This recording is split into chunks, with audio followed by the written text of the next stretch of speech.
我是来道歉的。姚克星的事情你们已经知道了，还有你的世界李云、张丽子、小莫，你的每一位咨询者，我都在试图破坏你们的资法关系。对不起。有些伤害一旦造成，就再也没有办法回去了。吃一块肉还能死了不成？整天就大惊小怪，神经过敏。自己前列腺炎不知道啊，还说我大惊小怪。不说点什么，浑身不痛快是不是？我求求你，你正常点行不行？谁不正常了？是你不正常还是我不正常？我告诉你，你看谁正常，跟谁过去。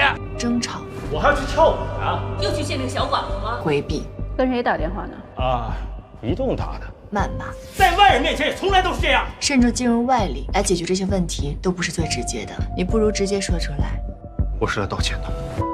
姚克星的事情你们已经知道了，还有你的世界李云、张丽子、小莫，你的每一位咨询者，我都在试图破坏你们的资法关系。对不起。有些伤害一旦造成，就再也没有办法回去了。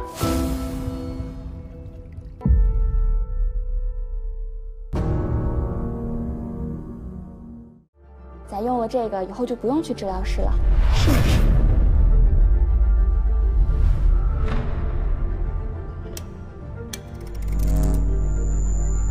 按理说，这种规格的治疗仪安全系数是非常高的，我得找人求证一下。季教授已经不在社会了，你找谁去求证？这个人你也认识，他怎么会理所应当的认为我的患者就在疗养院呢？赫顿所去的疗养院仪器已经出现了问题，你就不怕搬了石头砸了自己的脚？你找到福堂了？你怎么知道他在找你？我特别想吃糖了。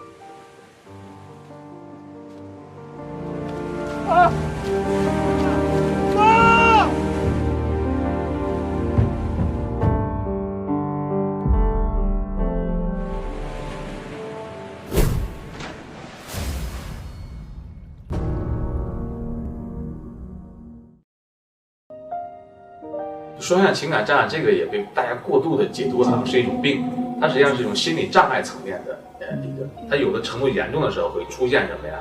所谓的那种精分特质的。所以我们强调这种双管齐下。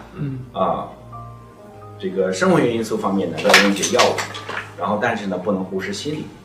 我经常讲就是说，如果没有心理治疗，一个精神障碍是没办法疗愈的。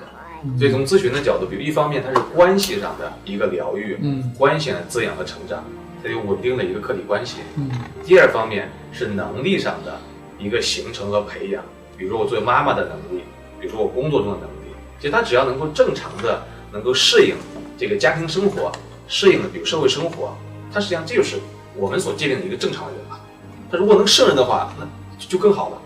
这样的方法，他很多时候既不适应也不胜任。所以才会出现什么呀？我们所说的，你的这精神有病了。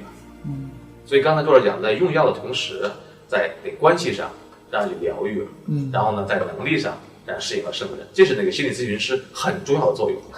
比如说这个双向情感障碍，他用药啊，说的心理治疗，已经稳定了。对。但是呢，他在关系方面，需要陪伴性。对。他还有问题，比如说像男二哈，他在恋爱方面肯定有问题。我是季明聪。没有人告诉过你吗？我从来不和人握手，即便你带着他。我知道，但也可以试试。伦理的过程就是说，首先咨询师和来访者之间不能建立任何的性关系，包括异性之间身体接触，这都是要非常戒备的。就是说，如果男性咨询师在咨询一个女性来访者的时候，我们是不能够随意的，比如说拍拍腿啊、拍拍肩啊，这是不能动的。但如果是同性，也许我可以这样子安抚他，但是作为男性，这是不行的。作为来访者，不可以主动约你咨询师说我们吃饭嘛、见面的。那作为咨询师，更不可以主动约你，这是违反咨询的。你们的咨询原则上结束了半年之后，那就是你们另外新的一种关系的构建。再说精神障碍的发病的原因以及治疗原则，现在来看呢，就是说双管齐下是最好的。对，特别是对于双向情感障碍，因为从这个电视剧里面，它好像是双向情感障碍啊，包括男二好像也是双向情感障碍，它带有一定的遗传性。对于这样的一个双向情感障碍，那就是要药物治疗是不能够缺的。那我们经过精神科的医生的诊断以后，明确诊断以后是需要用药物治疗，但是仅仅用药物治疗是不够，远远不够，哎，不够的，对，一定要有心理方面的治疗，特别是他要自我修复，因为很多双向情感障碍它不仅仅是遗传的问题，它有成长过程的创伤的问题，哎，小时候的一些创伤问题，让他们觉得啊好甜啊喜欢啊想接吻就好了。觉得剧中最浪漫的一场戏是哪场？很浪漫，我觉得有一场屋顶的戏，导演拍得非常浪漫，这是我可能这么多年很少觉得我自己拍吻戏觉得有一点浪漫的这种感觉。对，就是在屋顶上，然后他就是赫顿就是很撒娇，然后就是很生气的说，其实当年我表白的对象不是别人，就是你。他很委屈，然后我看着他傻笑，就觉得这个女孩怎么这么可爱，然后一把把她就是给拉过来，然后有一个慢镜头的处理。对，我觉得那场戏其实很浪漫。演那场戏的时候，其实那场戏是不哭的，但我演到那儿的时候，我是自己控制不住了。就是我很多的委屈啊，跟难过，就你这个人怎么这么傻？你都不知道我有多爱你吗？你不知道我从高中就喜欢你吗？然后那刻我就委屈夹着喝醉酒，我觉得喝醉酒的人是很脆弱的，看到你自己爱的人，就你什么都敢说，然后我觉得我就哭了。然后那一刻他直接给了我安全感，抱着我亲了我，然后我觉得那一场也很浪漫。